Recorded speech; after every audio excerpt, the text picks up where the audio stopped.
taking three. Going for the St. Louis now. Oh no! Son of a bitch. You get your two? Yeah. Welcome back to the channel, everyone. Thotgor here, of course, and today I've got two video replays, both featuring subscribers like yourself, yes. So thank you again for everyone who sends in replays, and in advance to anyone who is going to be sending in replays. Really appreciate it, love having these replays sent in, taking a look at them, and putting videos together of them, right? So you can see the first replay that we're looking at is a ranked battle, and this is a Steger, our Steger, and he is in his turbits today. So excellent. We're going to take a look at this one. Obviously, you know, we are on North here, and just based on the early chatting, or the early chat in chat, I should say, this team is going to be going towards A. So excellent move. Everyone, you know, you want to coordinate yourselves here and get into the cap point that everyone agrees upon. It's the best, obviously, best strategy. Now, just while Steger is getting himself into position here, a few words on ranked battle and my own experiences as of late. So as you know, I have been trying to get myself into rank 5 with the idea of getting into, finally getting to rank 1, you know, just before the season ends on December 22nd. I don't know, actually, if that's going to happen. I have been in rank 6 for such a long time now. Very, very long time. I continue to go at it every day, you know, and I get to the point in rank 6 where, you know, my next victory will be rank 5, and then I lose the next maybe 3 or 4 battles and have to fight it to get myself back. It's just insanity and getting a little frustrating as well. So need to take a bit of a break from ranked battles right now. Maybe not maybe not, you know, that big of a break, or even just a few battles a day or something like that. Anyway, we will see how that goes. So getting back into the battle, you can see that Steger has now been, has now spotted some enemy ships, and that's fine. I mean, you take a look at the mini-map here and you'll notice that most of his team is at this A point. So even though the enemy is capping it right now, not necessarily a big concern because there's a lot of support here. Really just a matter of finding the destroyer and getting him killed so that you guys can start capping it out. At least that's the plan, right? Taking a look as well, more enemy ships are popping up, and it does look as though those enemy ships are on their way to B. The issue here for the enemies seem to be that once, you know, they're on their way to B, and now they've spotted all the ally ships, or rather, well, Steger's ally ships, his team. They've spotted his team over here. Now they're starting to question it, right? So a few of them you can see, there's a Tirpitz, there's an Thotgor. These guys are turning back to start engaging enemy ships at A, while some of the enemy team is continuing along towards B. So this is kind of interesting to see, and it's not something that when you see it, you start thinking, you know, oh God. No, this is more of a situation when you start seeing it, it's like, what are these guys doing, right? Because, you know, now they're essentially splitting their forces, and it's going to make it a lot easier to focus fire and bring enemy ships down. Now, even though at this point in the battle, you'll notice the enemy has captured the B point, and the enemy is continuing to contest A, still not necessarily a big deal at this time, right? Still very early on in the battle. The points are still fairly even. I understand the enemies are gaining points right now, but it's really recoverable from, and no one has died as of yet, so that's nice to see as well, at least in terms of Steger's favor here and his team's favor, right? So just kind of skirting around the A cap point right now, taking shots off at any enemy ships who decide to come back around and put pressure on this point, sort of like this New Orleans was doing. You can see the New Orleans is now trying to get out of the situation, recognizing the fact that, hey, I don't have a whole lot of support here, and there's a Tirpitz who can fire at me. So getting himself out of the situation.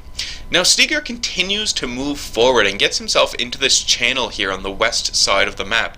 You'll notice as well that there are some enemies over here, so okay. Now this is a fairly odd part of the map for me to play in. I rarely play in this channel on this map. However, when the situation arises for you to be in this channel, I do find that this is a nice place to be when the situation is right. And why I find it's a nice place to be is take a look at the situation right now. There is an enemy destroyer, right? So when you're in this channel, and if there is an enemy destroyer hiding in that cap point, you're easily able, most of the time anyway, to spot the enemy destroyer and put some pressure on him.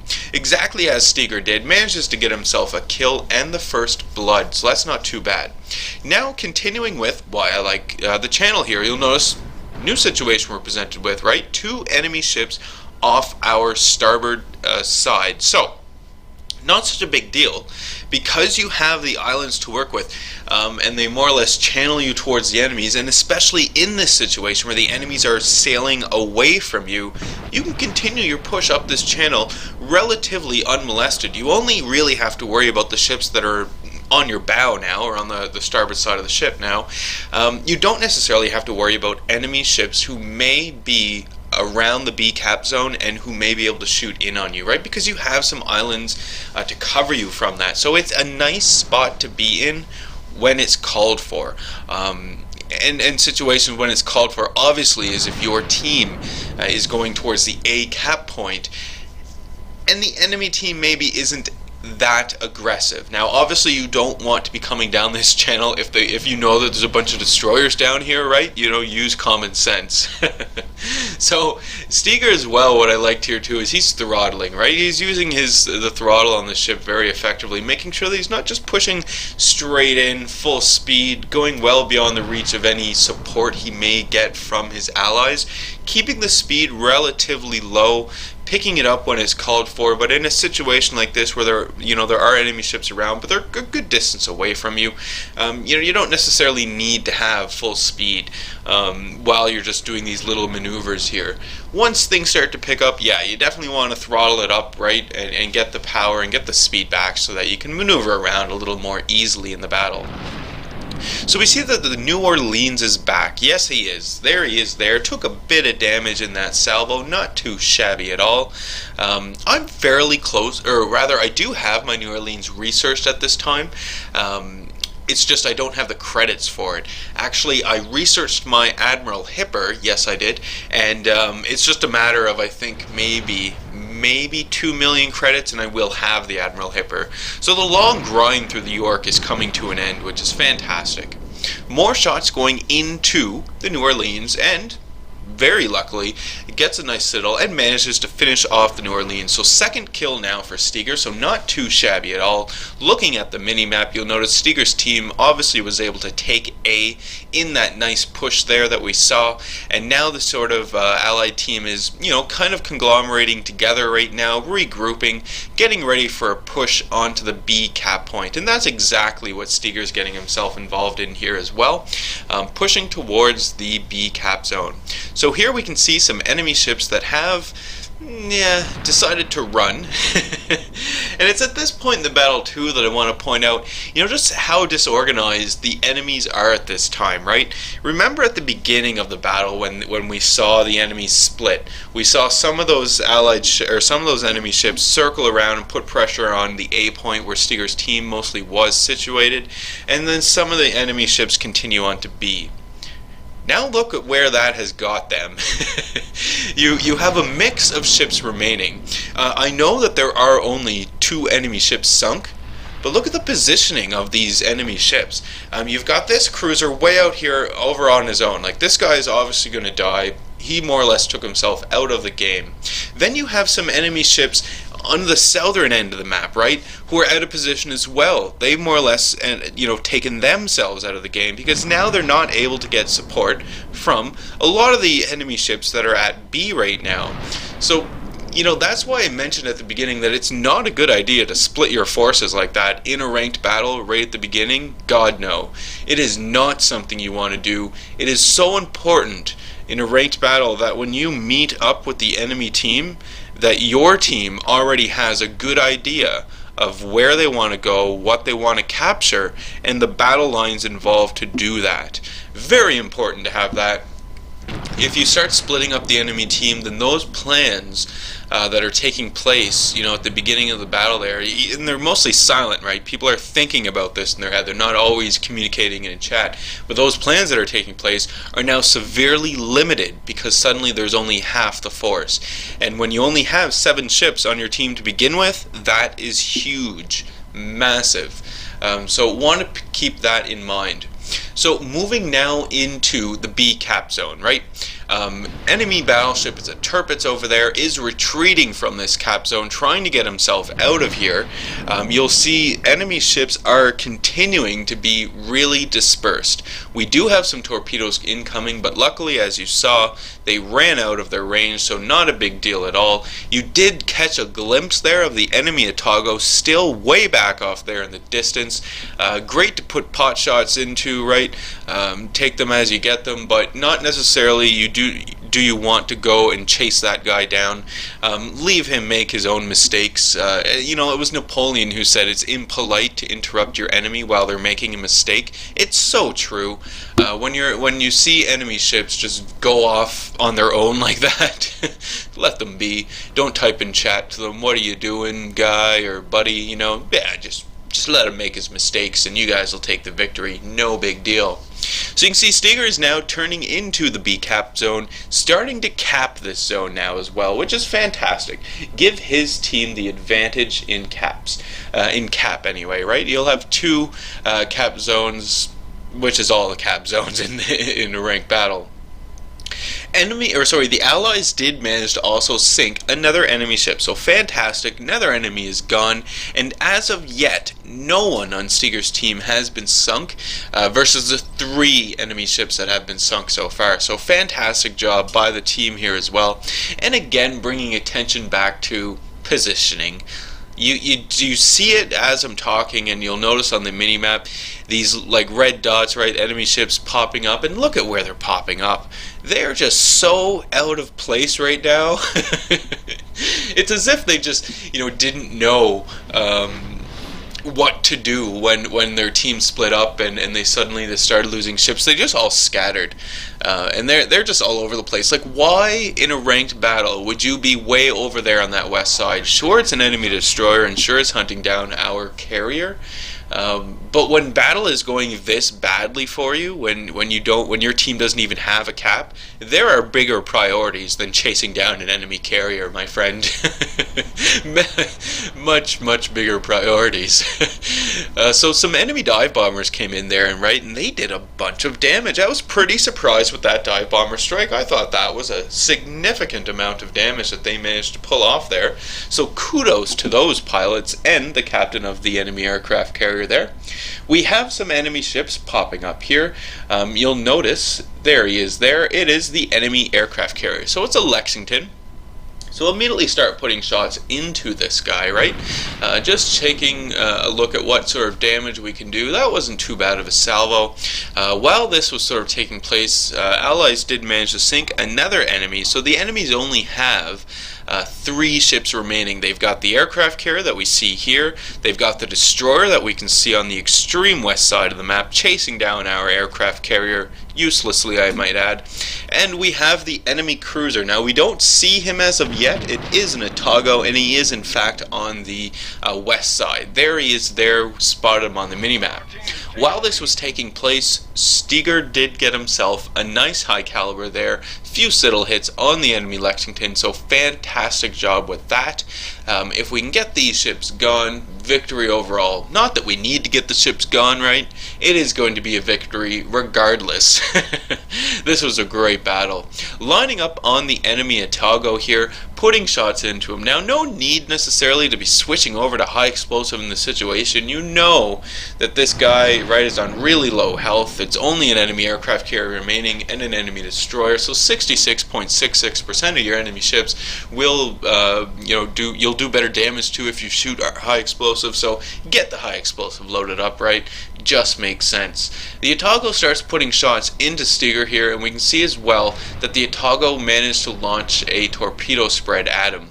Now luckily Thotgor was already in a turn, manages to avoid 3 out of 4 of the torpedoes and takes 1 to the bow. Not a big deal, able to repair that damage relatively quickly and get all of that under control.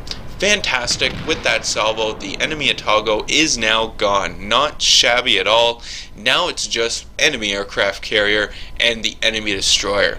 Looking at the points though, 940 something there, we know that this battle is going to end fairly quickly with a victory. Now it's just a matter of seeing, again, how much extra damage can you pull off before the battle ends here, how much extra credits can you get out for yourself, and actually I can't wait to take a look and to show the results here with you guys at the end of this, just because it was pretty spectacular in terms of money earned. Pretty spectacular indeed. So final shots going off into the Lexington there. Oh, that was close. Almost manages to finish him off just before the battle ends. So victory overall, right? 714,000 credits.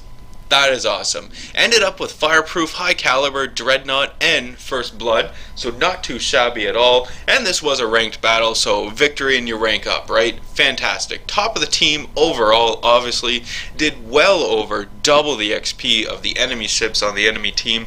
Keeping in mind that crazy split up they did here at the beginning of this battle, that was not a smart move at all.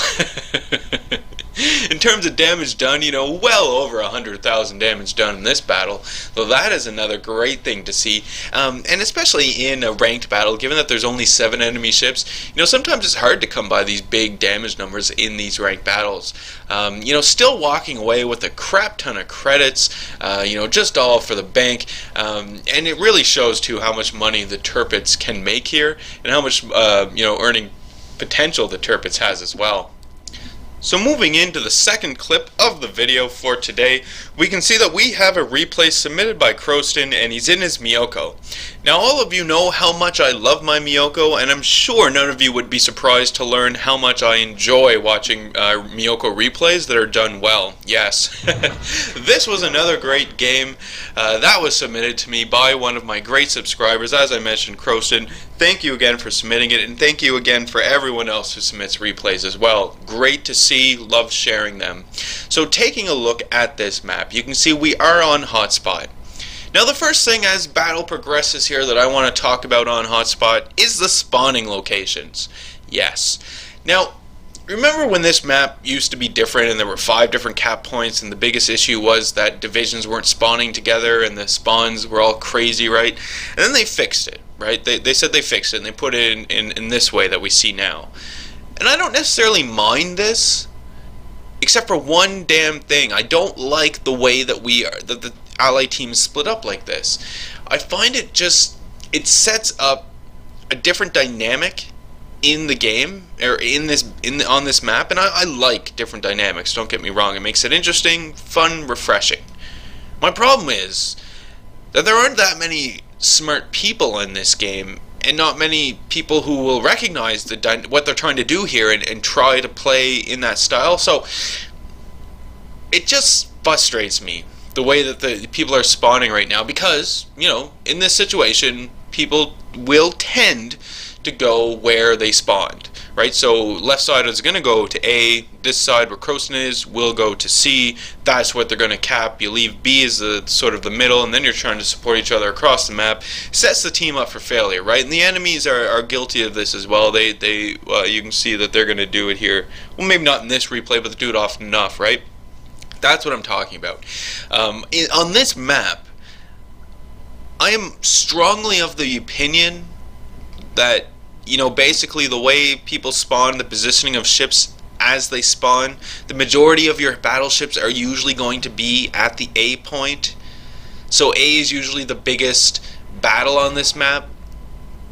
That being said, I think B is the bigger point to cap here. I think C is really the point that is like the trick. I think that's what Wargaming is attempting to do on this map. It's to trick us, lull you into taking that C point. But anyway, that's me. Just some brief thoughts on Hotspot. I don't want to go too deep into it, because then I'm just going to talk and we're not going to actually take a look at the replay here. So Looking at what we have going on, obviously the enemy or the ally ships who spawned at A are taking care of A right now, right? They're fighting it out over there, putting pressure on A. It's going to be, more or less a slugfest over there at A to see who can get it. We can see that Crosson's allies who spawned with him to the south of C are putting pressure on C, and for the most part trying to get in there. But I do like how they are a little more careful about it. They didn't just rush in there right away, right? And sure, by not rushing in there right away, it allowed the enemies to come in and cap it right away, but there's something to be said about, taking your time and striking when you want to strike, not striking because you have to strike, if you understand that. And then Crosson himself, I like what Crosson is doing, and this is what I typically do on this map as well when I'm in a cruiser and I spawn in that area, is I'll go towards C, but I'm only supporting C as I'm really making my real objective is to link up with allies who spawned at A, maybe put some pressure on B. That's my real objective, unless it's a golden opportunity to get in there to C and start capping it. Generally speaking, I'm not going to be going into there and capping it. It's not one of my priorities on this map. A and B is where I tend to focus, or at least try to focus on this map when called for. And that's sort of what Crosson is doing. You can see he's making a bold move here into B. You got to be careful about early capping B, especially if you do not have a destroyer to cap it with you. In Crosson's case, he's lucky. He does have the destroyer in there capping it with him. But you need to be careful, because suddenly once you start taking B, if you become spotted like Crosson is now, you will start taking fire from both sides. Yes, you'll take fire from the east side and from the west side.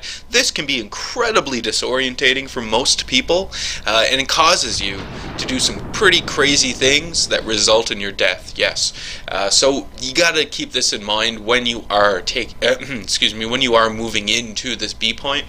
You can see the advantage of having the destroyer, right? The destroyer was actually able to cap the point while Crosson moved in and took fire away from the destroyer, because, well, not that the enemies would have seen the destroyer, but now they think that there's a cruiser who capped B and is now running away, so the enemies might actually be lured into B, and it sets the friendly destroyer up for a nice ambush shot with some torpedoes. Crosson himself launches off some defensive torpedoes there at the enemy, just aerial deniement, right? And it's good use of the torpedoes of the Miyoko at that. You do not want to play with the mindset when you're in a Japanese cruiser, any Japanese cruiser, that your torpedoes are the primary armament and that you should be lining yourself up for torpedo strikes. No, that is not the case. We've talked about it before. Won't go into it here, but just keep that in mind. So more shots going off out into the enemy battleship out there. Believe that is a Nagato. So just getting some nice shots on the Nagato. You can see them there, setting fire to him as well. Fantastic. Looking at the allies, unfortunately, it doesn't look like they've accomplished too much right now. The A cap zone is completely under enemy control. C is under enemy control. B is a saving grace. At least B is in allied hands. However, it's tentative at best. You can see that the enemies are putting pressure on B, and the allies who are near B aren't actually in B to block that cap. Very tricky to get into that cap and do that. And instead, the cruisers and battleships who are to the south of B are really just firing in at the enemies, trying to kill them and get them before they do too much damage at B, basically is what's taking place. And the allies at A are kind of regrouping, sort of circling around, getting ready to do another strike on A here. And this brings it back to what I talked about at the beginning as well, how on this map I find generally A is the deciding factor. If you take a look at the mini-map as well, the allied team, Crosson's allied team, is best positioned to take the A cap zone as opposed to C, unless of course a rogue destroyer were to sneak in there and take C, right? That's always a possibility. But in terms of your biggest ships and where you have the best chance of pushing and taking, right now it's A, and it's no surprise that it's A. It usually is going to be A on this map. That's a deciding factor. Moving into A, or getting closer to A, right, supporting the allied battleships we have around, getting a nice kill there as well. First kill for the game, results in an arsonist, which is fantastic. Putting shots out into the enemy cruiser, you can see that he is out there, more or less stopped, now in a slight reverse as well. Enemy, what is that, German cruiser Nuremberg, I believe. So some armor piercing would be great against this guy. The one lucky salvo would be able to get him gone. Unfortunately, enemy Nuremberg there is in a reverse and is able to get himself behind the island such that incoming shells just aren't able to effectively hit the citadels on him. Now we don't see him. We can see that A is relatively unguarded, right? There's a Nuremberg. We can catch a glimpse of the enemy aircraft carrier back there as well. Okay, this is pretty good, because even with the Nuremberg firing in on you like this, he's not going to be able to continue firing in on you. You simply need to come into the point and, sort of go off to the northeast so that the angling involved, the Nuremberg just won't be able to shoot over the island. So now into the A cap zone and starting to cap it. Unfortunately, while this is taking place, the enemies have made a big push and they started and took B. Not such a big deal right now though, because when you look at the enemy ships that have been sunk so far and you look at the points as a result of that, you can see that even though Croson's team isn't in the lead in terms of points, they're in the lead in terms of ships killed. A is capped.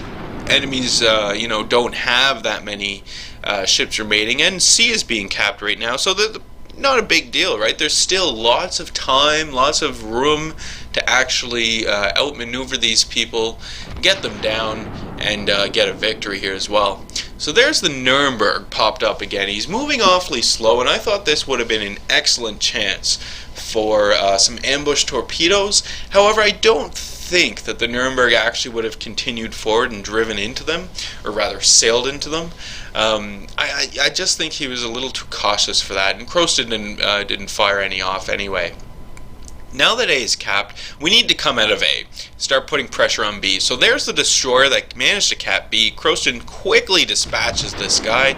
There he is, and there he goes.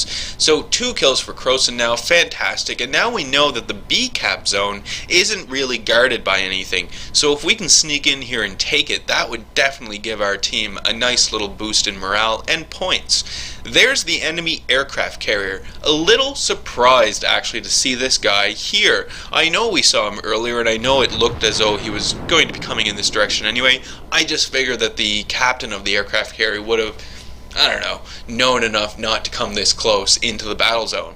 Fortunately, he did not, so you can see that Croson is quickly putting salvo after salvo into this guy, and in fact managed to set him on fire multiple locations and took out his engines. Judging by the fact that the enemy aircraft carrier isn't actually repairing this damage, I would suggest that the enemy aircraft carrier captain is too busy micromanaging his planes to note that his aircraft carrier is in fact almost dead. I mean, look at this, and there's a nice high caliber for Croson as well. Croson gets that kill as well, so that's not too shabby at all. Fantastic. Now we are capping B. Allied team has also managed to cap C. Once we take B, we'll have all 3 caps. That's not too bad at all. Enemy battleship, I think it's a Colorado, off to our port side here, so we'll immediately start putting shots into this guy. But we'll also take some defensive maneuvers against him, right? We don't want to go broadside to broadside with this guy for obvious reasons. You will just get destroyed. Croson, fortunately, understands this about the Miyoko and is angling his ship in a nice way such that he is able to fire off the front 3 guns on his ship, turn, get the back 2 guns fired, and then turn back into the Colorado, or you can continue to turn around just to make sure that you don't actually have a broadside exposed to him. Keeping in mind as well that you can get a lot more shots off at a Colorado than the Colorado can get off at you. So moving, the Colorado actually, moved behind some islands here, and Croson is able to continue putting shots into this Colorado. It'll be important to remember this Colorado as well, so keep in mind right now that the Colorado is on fire. He's quickly coming behind another mountain here, so we're not going to be able to continue to track him for too much longer, as, he'll come out of line of sight and we'll just lose track of him altogether. So he's behind the island now, burning away, keep in mind, and we we need to start taking a look at what enemy ships are remaining. So we know that they have a battleship remaining, and we know that they have 2 enemy destroyers remaining. So the enemy destroyers can always be a pretty big issue in the late game. Want to be cautious of them, be aware that they are around.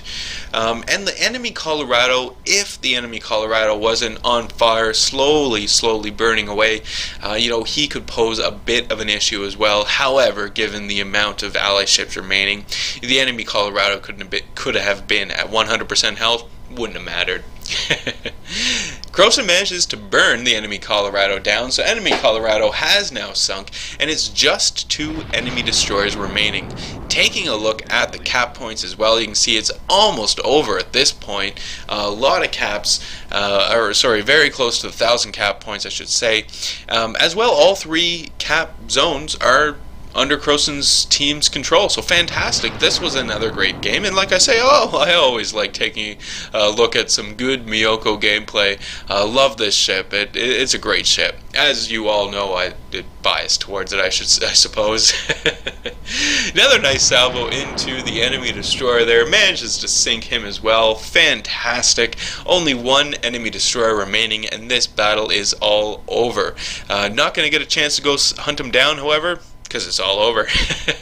So finishes with 390,000 credits, 5 kills, number of citadels, plane shot down, 8,000 experience earned, high caliber, and an arsonist. Fantastic, Croson. Good job on this game. Obviously top the team overall, and obviously top out of anyone else on the list here as well, enemies included. So that'll finish it up for our video today. Hopefully you guys did enjoy today's video. I know I sure did enjoy these replays, and thank you all for sending in replays to me again.